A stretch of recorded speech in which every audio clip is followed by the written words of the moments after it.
Hi, my name is Brenna Gautam, and I'm here with Maura McDonough. Together, we are co-leads of the Hoya Writing Collective. We are here today with Soraya Chemaly. Soraya is an author and an activist, an award-winning author. She is here to speak to us today about her writing journey, as well as her activism and how the two inform each other. Really excited to obviously talk about your writing and your activism and the new projects you have, forthcoming projects, but we wanted to first start with some background. So tell us a little about yourself, maybe all the way back to your undergraduate career. What did writing and activism look like to you as a student at Georgetown University? Well, activism at Georgetown looked like writing. I started a feminist magazine at Georgetown in 1985, 86, and it was called The New Press, and we wrote about what people call women's issues, which I don't really think of as women's issues, but women's issues, and really created this magazine because there didn't seem to be much of a documented history of women students, of women's voices on campus. And that's so I would call that a sort of intellectual epistemic activism, where we're just trying to say, we're here, this is what's going on, these are our thoughts. But after Georgetown, I left school. I became a writer and an editor for several years, until, as I like to say, I decided I really wanted some food and some clothes. It's very hard, I think, to be a young writer. It was hard then. I think it's probably harder now, honestly. But I went into media and tech on the business side after several years. And that was interesting because, in fact, what I learned in the data tech and media worlds, I later then actively applied to segmenting the media market to see what the place of feminism was, where feminist ideas were coming from, who was consuming them, what was missing, and really went back to writing in earnest in 2009, 2010, and have been doing it ever since. I think what people would be interested to know is very practically, what was your journey? And so you have this clear career shift. What was the realities of that? Give us the details, the granular. Sure.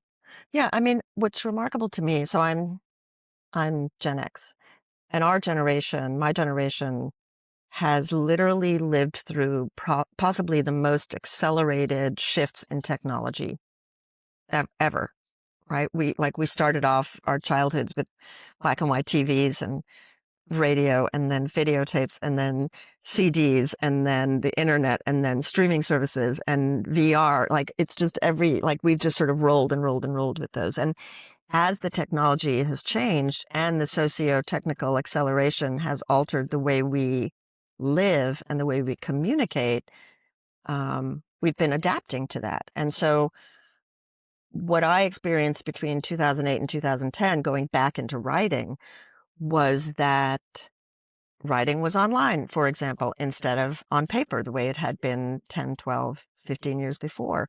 That your ability to build an audience that was identifiable online was unprecedented. You couldn't do that if you wrote for a newspaper or a magazine. It was all very mass media, and that shift was also really notable. I wrote a couple of pieces that were immediately viral, which gave me a quick trajectory into writing in a feminist space. And I wrote there probably 2 or 3 times a week for many years, which then did again allow me to build an audience. And the thing about the payment structures of freelance writing is that you might get paid even now $200 or $300 for an article, but when you go to another platform and you pitch, they're not really thinking about your article so much as what audience you bring. Because what media companies really need now are those audiences. They need the numbers, they need the content, they need the interactions. And that, again, shifts the way writers have to write. And I use write in the very narrow sense of writing, as opposed to become public personas, personalities, creators of content across, multimodal content. That's a very different proposition now when you have to produce not just the writing, but the carousels and the reels and the TikToks and the Instagram lives than just writing an article and submitting it online, either with or without an editor. That also ports into book writing, right? Like I've contributed to many, many books, written my own books. And the idea I think that a lot of people have is that a writer gets a contract with the book publisher and then the book publisher prints the books and does the marketing and the PR. And that may have happened at some point, but it doesn't happen so much now because what publishers are looking for are people who already have audiences that they can convert to book sales. So that's why we see so many celebrity books, so many influencer books, right? And why those books succeed, because those audiences exist that don't always, like, the exposure that people have, the audiences that people have don't necessarily convert into book readers. You're going to have people who have massive followings online, but those people aren't readers, which we know is an issue generally, like broadly in the society. But some people do have readers that convert, and their audiences do want to be consuming books. But that's kind of a fickle proposition. That's not universally true if you have a big platform, But again, it changes the economics of book publishing too, because you're advantaged by having the mega platform, even if it hasn't been proven to convert into sales. So when you were writing your book, Rage Becomes Her, that was your first book, right, in 2018? And so around this time, did you feel like you had a solid basis of let's call them an audience from the freelance journalism you had done up until that I point? did. I had I probably, let me see. My biggest audience was on what was then Twitter, which I stopped using when Elon Musk purchased it. Although I kept my account. My biggest audience, it was at that point around 70,000 users. But that was my biggest. And then across all others, so I probably had a total audience then of about 200,000, which was sufficient, certainly, for a publisher. But I also, what I had even more than the audience was just consistency. I was writing literally 2 or 3 times a week, all the time, and had a theme to my work, very clearly identifiable, that was coupled with media appearances. Um, so that was a good way to launch that book. When you were building this audience, but before you published your book, when do you feel like you officially went from what you were doing for your quote unquote day job, being a media executive? When do you feel like you made the transition to calling yourself a writer? I know you're also an activist, but when would you call yourself a writer? So there was a period in between where I left the corporate world. I had 3 kids, and there were 3 children under 3. Very hard to have 3 children under 3 and be a full-time corporate executive. So when I left the company I was with, I was senior vice president of corporate marketing, and it was a, $80-100 million company. It was a great job. I loved the company, loved the people, but it wasn't sustainable to have that family structure, no social support, no political support for that still, right, for working parents and mothers especially. So I became a consultant in that industry, and I did that for 8 years. It was in that role that I shifted to writing full time. And because I had that role, I had a lot more control over my own time, right? And so I started slowly sort of reintroducing into my life the idea of writing. And then about 2010, I felt so strongly that backlash was so profound that I stopped my business and started writing full time because it was all I could think to do.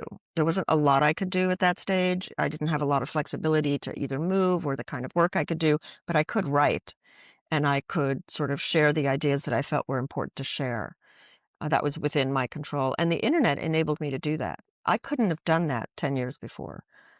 This was in the years just after Facebook, YouTube, and Twitter was new at that point almost. But I took to social media pretty quickly, and that helped me in my writing. I could never have done the activism I was doing or the writing without them. And I know all the terrible things about the internet, so I understand that. But also that ability to meet like-minded people, work with them globally, form feminist networks, was invaluable to me. You mentioned the terrible things on the internet. I think that is a good time to segue. Yeah, seriously.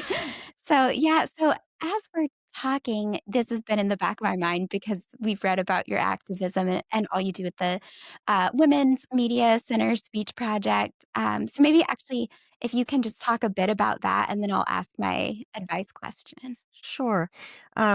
Immediately upon writing with a feminist perspective, it became super clear that there was also another difference, which was that, in 2000, if you wrote something, like I wrote a piece, it was such a simple piece. It was about why boys should be allowed the freedom to wear any color they wanted to wear, play any games they wanted to play.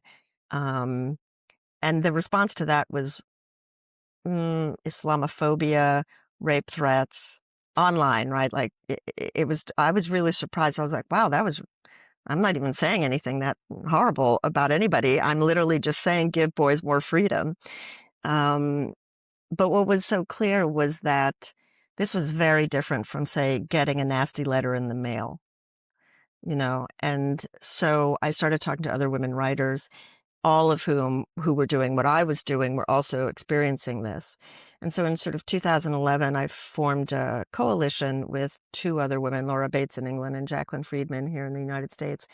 And we started talking about this and thinking about it and brought together a much larger coalition of about 100 organizations around the world that were focused on issues of free speech, gendered violence, women's political activism, journalists and writers.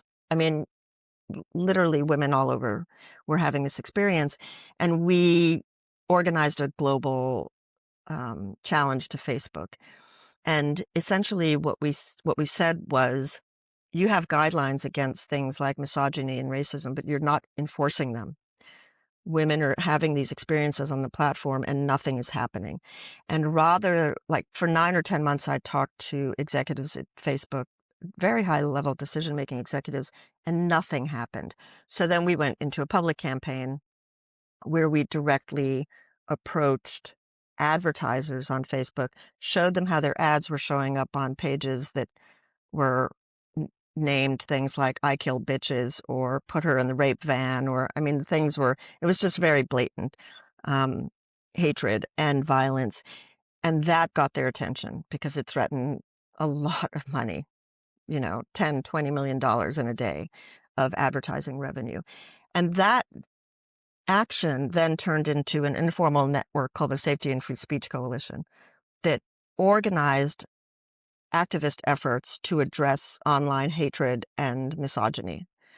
And that then turned into the Women's Speech Project with the Women's Media Center. That when we founded it in 2014, 2015, I think was probably one of the first media organizations focused on that issue, naming the issue, explaining it. It's a resource center that we established. And I think today we all understand what this looks like. I think that what was happening to women, particularly Black women, online between 2007 and 2015 is ubiquitous online, right? Now, though, there are new tools like AI deepfakes. 98% of whose targets are women. It's the same mechanism of wanting to silence, wanting to humiliate, wanting to scare. It just, whatever the newest technology is, it gets swept into that underlying culture of sexual threat to control people. Right. Yeah, I feel there is this kind of tension or conflict being set up as well, where we spoke about women who want to be writers having to, personal brand and put themselves out there. The internet, you need the internet to do these things to grow your audience. Um, and then at the same time facing this threat. So how, if you could give advice to a particular, a young woman watching this, who is an aspiring writer, what kinds of things should they be thinking about? So there's not a whole lot you can do because in terms of being safe online, the best thing you could do is not be online. Right. It's an impossibility. It's an Yeah. impossibility. And because of the attention economy, because of the way media works, because we've switched from a text-based society to a video-based society, visible exposure is the currency of the economy. You have to be seen in order to be heard effectively. And once a woman is seen, it signals to certain people in the society that she's fair game for denigration, humiliation, pornification, violence, right? That is the patriarchal construct around the way public life has worked.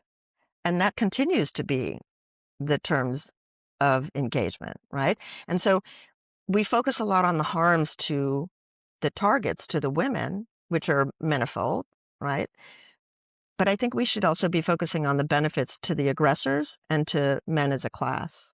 Because if you look at a space like Twitter, which is now X, the minute Elon Musk joined it, he made it very clear that he was anti-woke, and he dismantled years of work by activists like our network and others that had tried to get the company to instill safeguards that would enable more free speech for more diverse groups of people on the platform. That went away overnight. But what's the benefit to men? It fortresses the platform into a zone of male flight where women are not welcome, cannot operate, cannot benefit from the network effects and the environment that is created there. I know, I wonder if you have any thoughts on, yeah, it is hard because I don't want to ask it in a sense that's putting it on the woman writer to kind of make themselves safe. Well, you mean what they should do? Yeah. I think that, if you had asked me this 5 years ago, I would have had a different answer. But the truth is, with artificial intelligence and generative AI, you don't even have to have a picture online anymore that can be used. It can be artificially created with enough inputs, right? And so on the one hand, that's terrible. But on the other hand, it's kind of liberating because you literally can't do anything about it. Everybody now understands the scope of the problem.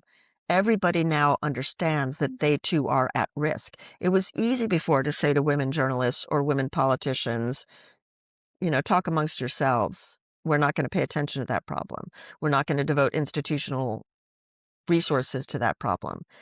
But cynically, I will say that now that men too can be manipulated in that way for the purposes of mis and disinformation, reputational harm, we will probably see more activity in, to defend people's rights to dignity and truth or whatever. This is a little bit of a tangent, but I think it was leading up. It might have been leading up to the election, or it might have been recently. But Donald Trump made a fake video of Taylor Swift supporting him, and a lot of the discourse around it was like, yes, at the end of the day, Taylor Swift is still a woman, but she's one of the most powerful, influential. She's a billionaire, and she's a very, very rich, protected white woman, and this stuff can still happen to her, and not just happen to her, but there was a lot of conversation about like, well, why won't she speak out on this? Which I think is kind of a different conversation. But I found that interesting in what you were talking about like disinformation versus sexualization, Right.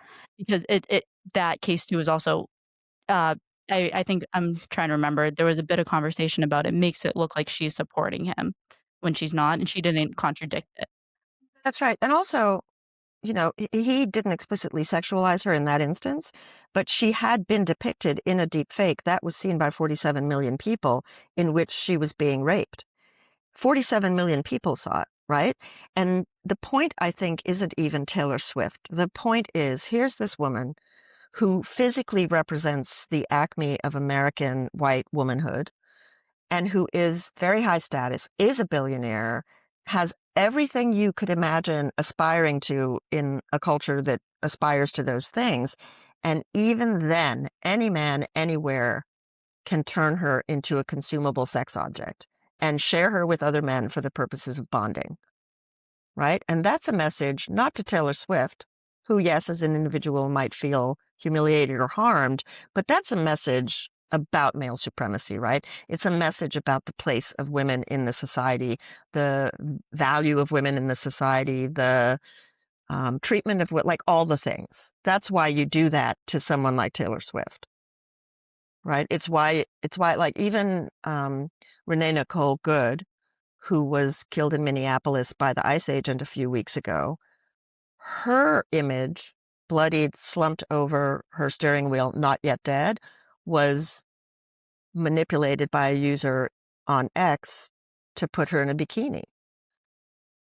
She's dead, right? That's not going to hurt her. The message is not for her. The message is for everybody else. Oh, that's heavy. Yeah, that's You look terrible. very distressed. No, but Oh, I'm sorry. oh, Yeah, it's no. bad. Yeah. Yeah. So All sunshine and light. You should be at a dinner party with me. People love sitting next to me. I would love that. But so I had a couple of other just kind of quick advice questions. Maybe so we talked a bit about, the writer as public figures, but maybe a bit more about writing as a craft. So I'd be interested in your thoughts on, you are someone who was able to carve out time to write on a consistent, prolific basis. How did you juggle that? If you can give a bit more details on kind of how you approached it, how you figured it out as you went along, any advice you have on that for people who have other careers or families? Sure. Well, two things. One, I want to go back to what people can do. I would definitely say the second thing that's very important is to have a trusted community around you. Because if you do end up in a situation that is frightening, and it's always kind of frightening if you're targeted in this way, you want people that you can trust, that can take over your socials. You have to step back. They can talk to you. They can be on your side. They understand the problem. They're not going to gaslight you. That's very important. Women politicians have learned that the hard way. Women journalists have learned that the hard way. But I can't overstate what it means to have a community of friends and people that have your back when that happens. And corporations will rarely help you. It was my job for many years to be an escalator of critical cases where people felt imminent harm or immediate danger or were fearful in some meaningful way to companies like Facebook or Twitter. And, sometimes there was help, immediate help for that person, but rarely was there wide scale structural support that would avoid that problem happening again, right? So you really need to have a support system around you that you trust and have cultivated. As for finding time to write, that is very difficult. As I think it depends on the stage of life. I don't think I could have done what I did 15 years ago if I had had very young children, if I was working full time at the same, there was no way, there was just no time. When I started to write again, I was working, but as I said, I had my own business. I had left the corporate world because I couldn't figure out, my husband and I couldn't alter the dynamics of the workplace to make it make financial sense to do other things. So I, like many, many, many women, took the more flexible route, and was lucky because we had health insurance. We earned enough money that I wasn't personally put in a precarious position, right? Which is what happens to many women because over 50% of marriages end in divorce, or women are single. They don't have resources that are pooled. There are lots of things going on. But it's very hard if you don't have the time and you don't have the money to find a way to write. And that was definitely the case for me in my 20s and 30s and most of my 40s. And so it wasn't until I had a little more financial security and in my case, my children went to school during the day, that I could dedicate some time during the day. Um, and I was lucky because, frankly, I synthesize information very quickly and write very quickly. So I could knock something out and did it with lots of rigor and discipline regularly. But it wasn't taking me 4 days to write an article. It was taking me 2 hours, you know? And everybody has to find their own way. But I don't want to suggest it's easy, and it's definitely not profitable. Right. Yeah, that's the whole other piece is kind of, who is able to write financially. I mean, it's a real privilege to be able to write, you know? It takes time, it takes money, it takes connections. You know, you have to be able to cultivate those connections or somehow join organizations that can help you. Like, I never worked full time for a media organization as a writer. I always worked freelance. And it means you have to hustle. Like, you have to be pitching nonstop all the time. And that is a job in itself. Which is why I think, as you said earlier, so many people are turning to building their own audiences, to go to places like Substack, where they at least have a direct relationship with their readers and a little bit more control over what they write, when they write it, and what conversations they're part of. We can move on to the lightning round because one of the questions for that is actually on advice. So I know we already covered a fair bit of it, but is there any one piece of advice you would give for someone just starting out? Hmm. I think that for someone just starting out, I would say don't be afraid to write in a way that shows clearly what your perspective is. Media, particularly news media, is steeped in a tradition of neutrality, of objectivity, and we all want to be, most of us, I think, speakers of truth. But that doesn't mean that people don't have opinions or perspectives. Part of the reason we're kind of in the very bad position we're in the world today is because media confuses objectivity and neutrality with not having an opinion. If you have a well-informed opinion, if you have well-informed analysis, you have something meaningful to say about what is happening in the world. So we have to be able to use accurate language and actually have a perspective. So if you're a young writer, particularly in this field, I would say trust yourself and don't try and hide your perspective. Yeah, and that just kind of made me think another angle with everything with AI. So now all content and writing you see is gravitating towards the mean. It's all it. There's a specific style of AI writing. It's very homogenized. Exactly. And so seeing like writers who have a distinct voice, a distinct perspective, that is becoming even more invaluable now. So that brings us to our next question. So what is one book or resource that influenced your approach to writing? Oh, one book that I don't know if I can even answer that. There were so many books. I mean, honestly, for me, the books that influenced me, even at school, like I was in the first class, the first women's studies class at Georgetown. The department had just started. I took one of the first classes, and I really think that reading feminist writers like Bell Hooks and Audre Lorde shaped the way I write. Like, they were probably the two most influential feminists that informed the way I approach storytelling and just information. That actually kind of segues into the next question, mentioning taking the women's studies class at Georgetown. So, what is one way that, or yeah, one way or the biggest way that Georgetown has influenced your path as a writer? I mean, that class was definitely influential. My professor, Karen Kaplan, who is someone I'm still in touch with 40 years later, thankfully, um, she was brilliant. She was a young, smart, dedicated, caring professor. But I think taking that class and others like it it's why I ended up starting a magazine there. It's why I formed a community of feminist writers and editors. And I didn't even know this until I went back to Georgetown. I left Georgetown in 1988. I went back maybe in 2007, and the magazine had continued. It had continued, and I just didn't know it.